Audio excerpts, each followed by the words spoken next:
Ésaïe, chapitre 8.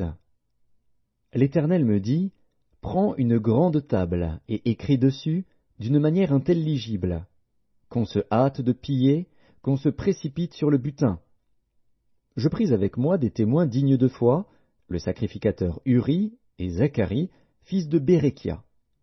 Je m'étais approché de la prophétesse, elle conçut, et elle enfanta un fils.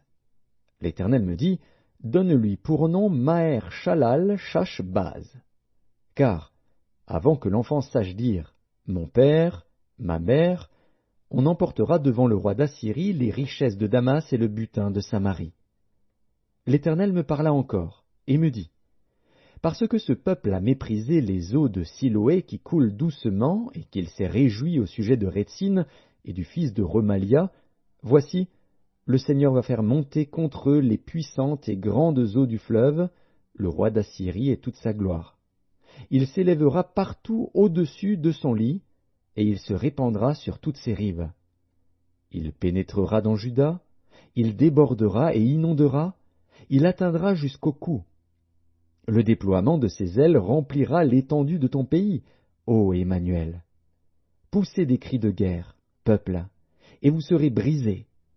Prêtez l'oreille, vous tous qui habitez au loin.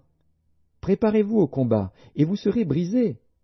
Préparez-vous au combat, et vous serez brisés.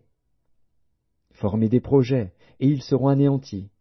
Donnez des ordres, et ils seront sans effet, car Dieu est avec nous.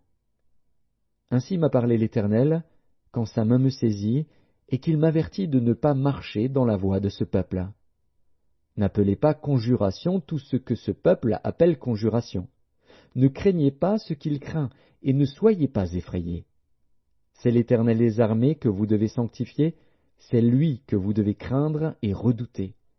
Et il sera un sanctuaire, mais aussi une pierre d'achoppement, un rocher de scandale pour les deux maisons d'Israël, un filet et un piège pour les habitants de Jérusalem.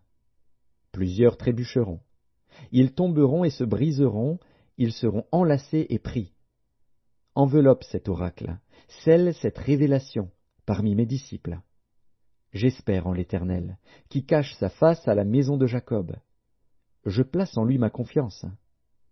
Voici, moi et les enfants que l'Éternel m'a donnés, nous sommes des signes et des présages en Israël, de la part de l'Éternel des armées, qui habite sur la montagne de Sion. Si l'on vous dit, consultez ceux qui évoquent les morts et ceux qui prédisent l'avenir, qui poussent des sifflements et des soupirs, répondez, un peuple ne consultera-t-il pas son Dieu? S'adressera-t-il aux morts en faveur des vivants? À la loi et au témoignage, si l'on ne parle pas ainsi, il n'y aura point d'aurore pour le peuple. Il sera errant dans le pays, accablé et affamé, et, quand il aura faim, il s'irritera, maudira son roi et son Dieu, et tournera les yeux en haut. Puis il regardera vers la terre, et voici, il n'y aura que détresse, obscurité et de sombres angoisses. Il sera repoussé dans d'épaisses ténèbres.